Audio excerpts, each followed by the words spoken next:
Olá, gente! Chegou a hora do programa Raízes Jornalismo Cultural, que hoje entrevista o escritor Miguel Jorge.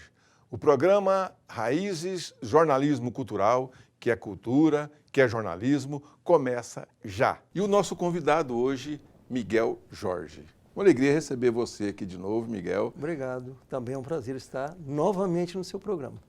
Edivaldo Lourenço? Pois é, Doracino, realmente é uma alegria estar aqui para falar com o Miguel Jorge, que o Miguel, você de casa sabe que o Miguel Jorge é um dos maiores escritores de Goiás, e um grande escritor brasileiro e que tem uma obra de vulto, uma obra realmente significativa.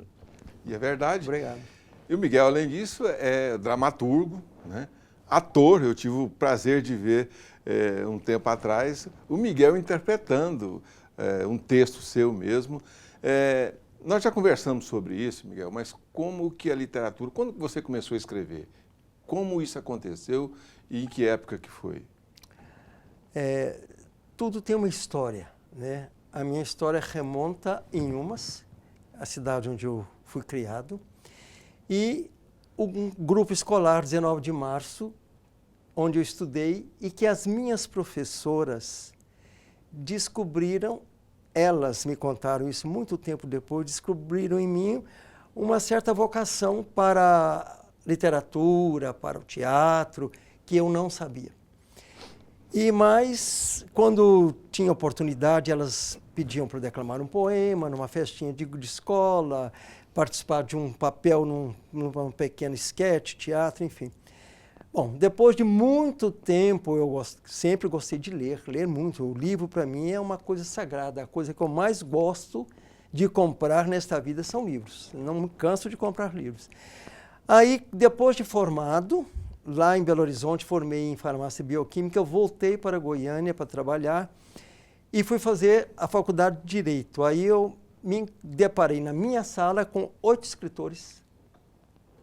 E eu ficava encantado com aquilo. Falei, mas, meu Deus, que maravilha. De repente, eles estão escrevendo um poema, escrevendo uma crônica. Então, lá estava Ieda Chimaltes, Luiz Fernando Ladares Borges, José Mendonça Teres, o Alaor Barbosa, Edir Guerra Malagone. Enfim, estava uma turma fabulosa da literatura.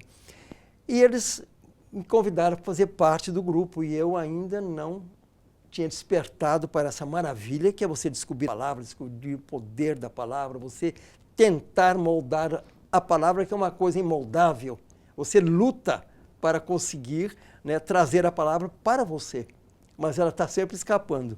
Então, eu comecei a participar e fundamos um grupo que chamou Grupo de Escritores Novos. Aí eu descobri a minha paixão pela literatura, pelas letras, pela palavra, pela criatividade, enfim. Aí eu comecei a correr atrás do que eles já haviam percorrido, o caminho que eles fizeram, eu corri atrás. E percorri esse caminho. Então, foi o grande achado para a significação de uma vida, no meu caso, é a literatura. E eu estou dizendo sempre que uma vida é muito pouco para a literatura. Quando você escreve, é o mesmo estado de espírito que serve para você escrever um romance, serve para você escrever um poema, ou são estados de espíritos diferentes? Olha, tem a chama. A chama é a mesma. Agora, o gênero é decidido na hora. Quando vem uma temática, aí dentro de mim eu sei, isso aqui são poemas. Eu vou escrever um livro dentro dessa temática, eu vou buscar isso aqui. De repente, para teatro, então faço uma peça de teatro. De repente, vem as imagens para um romance, eu vivo o personagem, eu sinto o personagem. Então, já vai para o romance. E o conto é uma coisa muito interessante, porque o conto é difícil, ele tem uma certa síntese, um certo momento de você botar o ponto final, senão você extrapola o conto. E os personagens são, assim, mais agressivos, né? São talvez mais difíceis de você buscá-los. Mas é uma maravilha você escrever contos, você conseguir desenvolver dentro de uma técnica e dentro de um espaço pequeno um mini romance, talvez, sabe? A expressar o que você quer através de seus personagens. Então, é muito interessante o conto. De maneira que são momentos diferentes, mas todos têm que ter aquela chama dentro de você que acende você parte para o trabalho.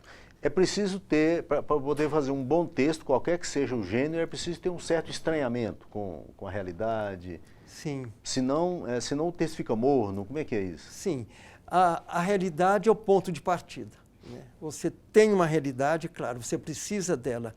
Talvez uma realidade de um sonho, de uma conversa, de umas vozes que você ouviu. Não interessa, mas você precisa de uma pequena realidade. Dentro dessa célula de realidade, você cria as outras células que são suas. Você vai agrupando isso aí, vai desenvolvendo isso aí, sabe? Mas sempre é necessário partir uma realidade que seja, por exemplo, eu já escrevi um conto sobre uma notícia de jornal, rapidinha, uma manchete de jornal, deu um conto. Um sonho, deu conto. Uma conversa que eu ouvi, deu conto. Chegava até um ponto que meus colegas de escritura falavam assim, não conta isso para o Miguel, não, senão ele vai transformar isso num conto. Então, muitos outros livros você criou personagens, Veios e Vinhos foi uma realidade, né? Mas dentro você misturou a ficção com a realidade para escrever Veios e Vinhos? Olha, eu digo, e agora posso dizer isso também, que Veios e Vinhos veio para mim como uma determinação. Eu não busquei escrever esse livro. Eu estava recentemente chegado a Goiânia quando eu vi as pessoas contando sobre essa história da chacina da família dos Mateucci, lá no antigo bairro Popular, na Rua 74. Aquilo me calou fundo, mas eu não imaginava que eu fosse desenvolver aquilo, um romance sobre aquilo. Um dia, uma bela noite, me veio uma determinação, você vai escrever sobre esse tema. Então, eu assumi aquilo, eu tomei aquilo para mim. E eu fui atrás de pesquisas em jornais da época, Popular, a Folha de Goiás, enfim, os jornais que tinham o 5 de março, que registravam esse fato. Comecei a fazer as minhas pesquisas e deparei com uma coisa terrível, uma coisa muito chocante. E fui na penitenciária entrevistar o rapaz que estava preso e que não tinha cometido crime. Para fazer uma barbaridade daquela, não era uma pessoa, não dava conta, tinha que ser mais de um. Estava ele pagando lá 20 anos por um crime que eu acho que não cometeu. Entrevistei ele várias vezes, enfim. De posse de toda essa pesquisa, eu falei, agora eu vou fazer um romance, mas tem que ser um romance, tem que ser uma obra de arte. Eu não vou fazer um documentário a respeito desse crime, dessa chacina de uma família toda. Restou à época uma menina. Aí o que eu fiz? A menina tinha 3 anos. Eu começo o romance com a voz dessa menina. Eu empresto a minha voz de escritor para ela narrar o que ela viu. E trabalho com uma linguagem poética dentro de um drama terrível. E consegui, então, fazer uma obra de arte. Eu não fiz um documentário, mas fiz um romance que eu coloquei o nome de Veias e Vinhos, alegoria ao crime, né? Veias e vinhos, que significam sangue, e veia onde corre o sangue. E, para meu espanto, o romance teve uma explosão, teve uma boa acolhida, foi para o cinema, foi filmado pelo João Batista de Andrade. Enfim, o livro já está aí na 7ª edição. Voltamos já. Some não. Raízes Jornalismo Cultural hoje recebe o escritor Miguel Jorge, né? Edivaldo, no bloco anterior a gente falava sobre Veios e Vinhos, né? E você tem uma dúvida aí em relação... O Miguel falou que ele recebeu uma determinação, assim. Quando ele falou determinação, parece que ele recebeu um toque sobrenatural, assim. Eu fiquei curioso. O que é essa determinação, Miguel? Essa determinação me veio pelas madrugadas.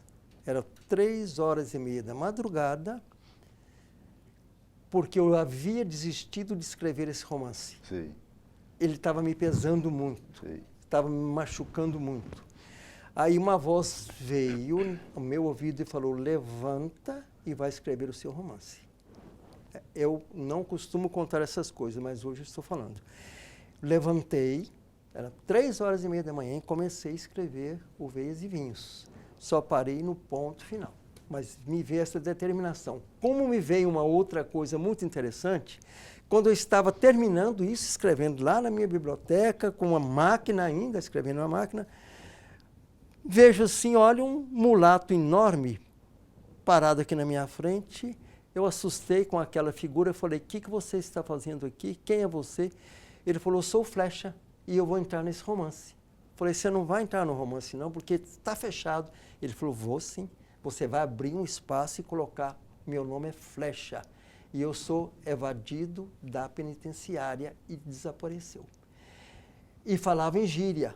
E eu fiquei com aquela coisa, né? Eu vi, eu sonhei, estou ficando doido, estou ficando maluco, porque essa história é doida, é maluca, mexe com a gente. Aí eu incluí o Flecha no meu romance e fui pesquisar. Depois do romance, pronto. Depois eu fechando o romance, eu entrei com Flecha, ia pedir licença na Universidade Católica de Goiás, que eu era professor naquela época na universidade, para passar um mês no Rio pesquisando a linguagem nas penitenciárias, porque ele veio de lá, da penitenciária do Rio.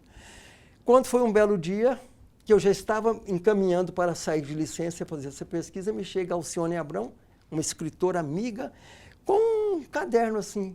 Ela falou, Miguel, eu trouxe isso para você. Eu falei, Alcione, o que é isso que você trouxe para mim? Ela falou assim, eu fiz uma pesquisa nas penitenciárias do Rio de Janeiro sobre a linguagem dos presidiários, a gíria que eles usam lá.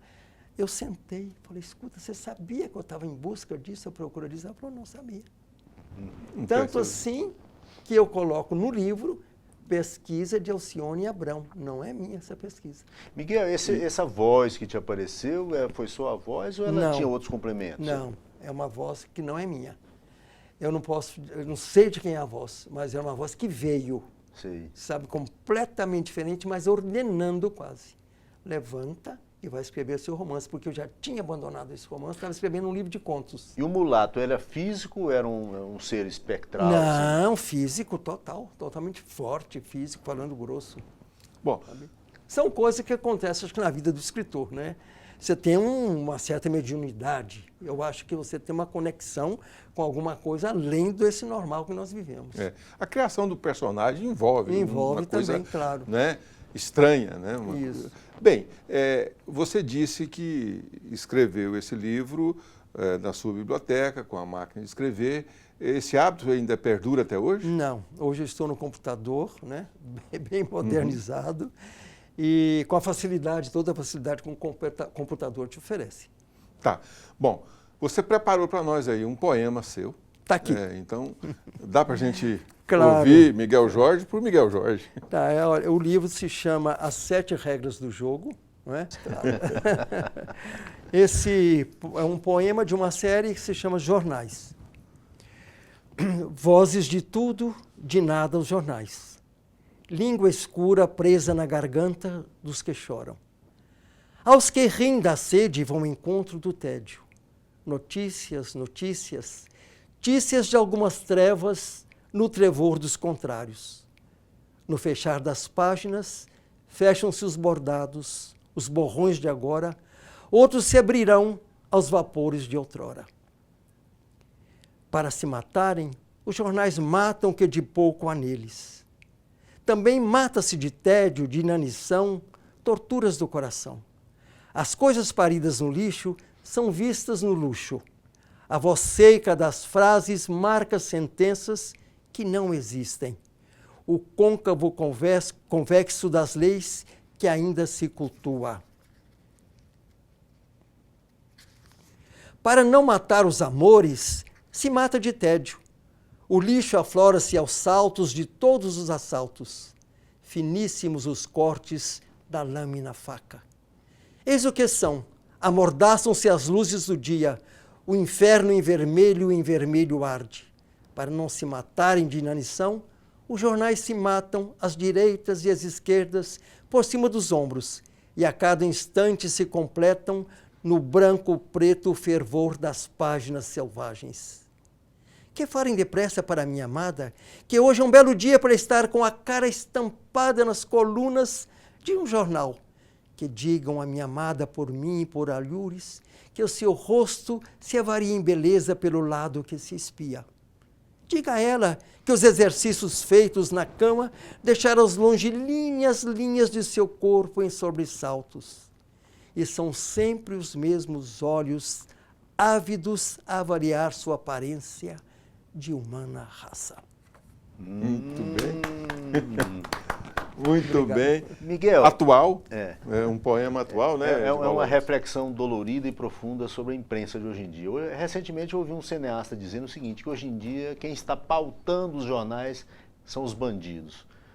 Você acha que isso tem sentido? Olha, é quase que cruel dizer isso, né? Mas notícia boa não vem de jornal, eu acho. Então a gente pauta por escândalos, por assassinatos, por roubos. Eu acho que isso é terrível porque as pessoas querem fama de qualquer maneira. E se aparece no jornal, fotografia, ele fala, eu estou famoso. A ignorância é tanta que chega a isso. De maneira que nós vivemos uma época de coisas terríveis, mas esperamos que isso passe, que venha uma nova luz, né, que esse país merece. Ainda bem que a PUC-TV não cuida desses assuntos assim de violência nos telejornais. E o programa Raízes Jornalismo Cultural é uma exceção em meio a essa coisa que está aí na televisão no dia a dia, né? E o Raízes é jornalismo, é cultura, volta já já. Não some não. Raízes Jornalismo Cultural volta para apresentar o terceiro e último bloco deste programa especial aqui com Miguel Jorge, né, de Val Lourenço. No bloco anterior, a gente falava no final sobre a questão do jornalismo cultural. E você foi editor do caderno, do caderno 2 do Popular, também do caderno de cultura da Folha de Goiás e, por último, acho que é nessa ordem, não sei se mas do caderno, o Opção Cultural. Como foi essa experiência, haja vista que hoje a gente vê poucos jornais fazendo jornalismo cultural nos suplementos?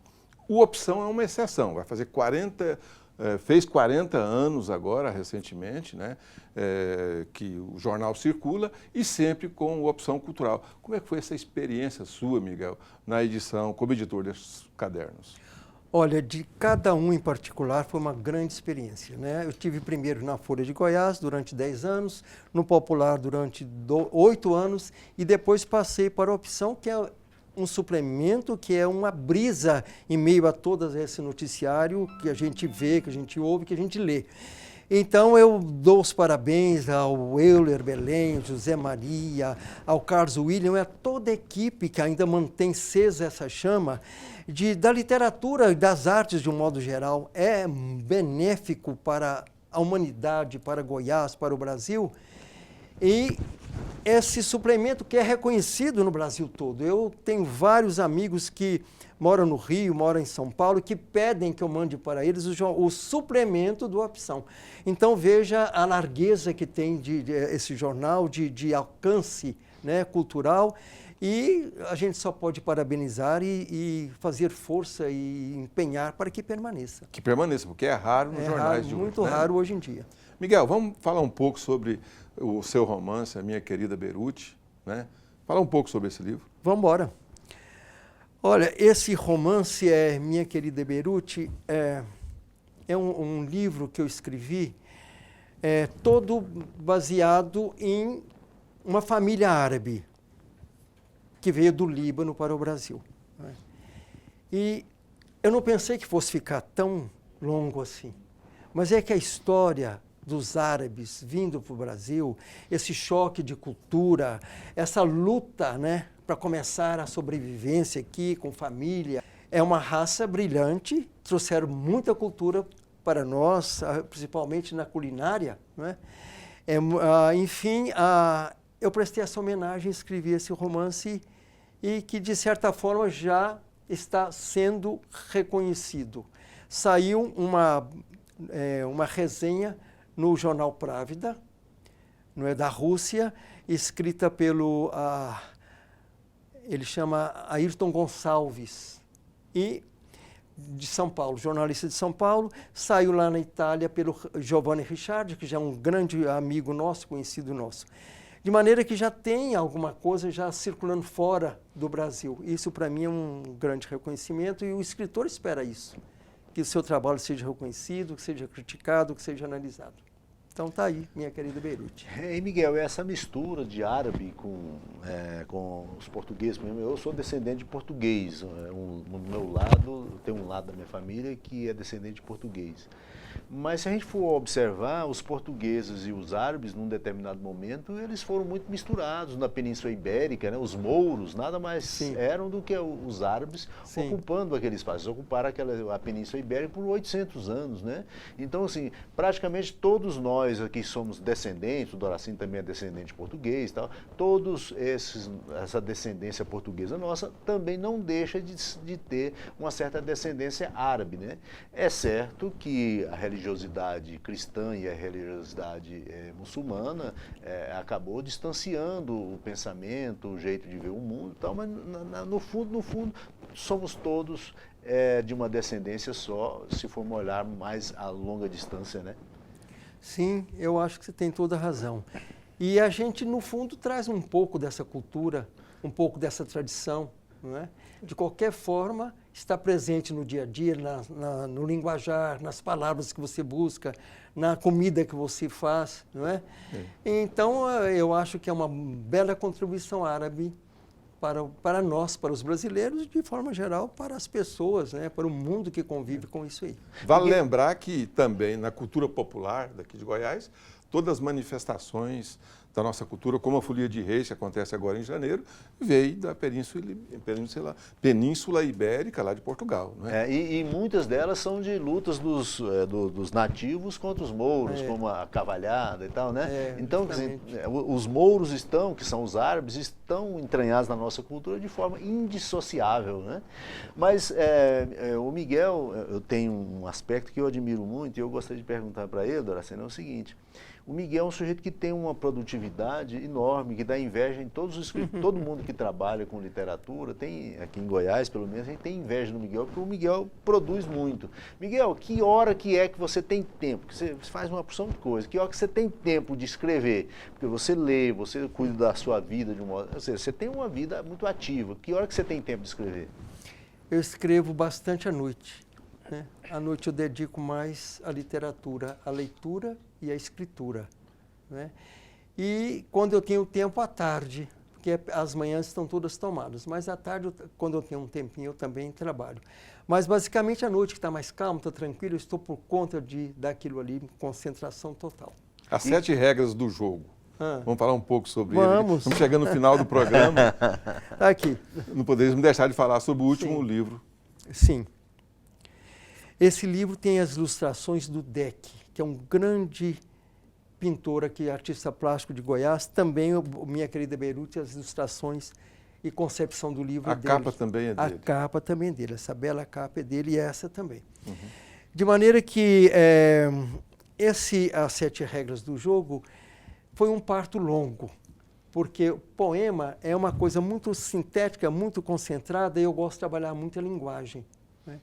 Enxugar bem o poema. E eu comecei a trabalhar esse poema aqui, depois eu viajei, comecei a trabalhar, levei esse livro, comecei a trabalhar, voltei, ficou 1 ano, ficou 2, ficou 3, ficou 4, no 5º ano eu terminei o poema, o livro todo, que eles são 11 livros dentro desse livro. Cada livro é o desenvolvimento de uma temática. Aí sim veio a edição definitiva. Bacana. Chegamos ao final do programa. Infelizmente, nós teríamos aí muitos assuntos da vida de Miguel Jorge, que é muito extensa, mas nós estamos levando a coisa assim na medida em que desse para falar. Claro que não falaríamos tudo, né? Não deu para falar tudo, mas de qualquer maneira, obrigado pela sua presença aqui no Raízes Jornalismo Cultural. Obrigado a você, obrigado Edival, 2 grandes batalhadores pela cultura de nosso estado e do país. Muito obrigado. Edival Lourenço, vamos embora? Pois é, Doracino. Mais uma vez, realmente uma alegria muito grande estar aqui para receber os convidados do programa Raiz. Hoje, especialmente o Miguel, que é esse escritor que eu admiro desde antes do Túnel, que é o primeiro livro dele, né? E obrigado a você de casa, que você tenha uma ótima semana. Pois é, a gente se vê no próximo programa. Até lá. Não some não.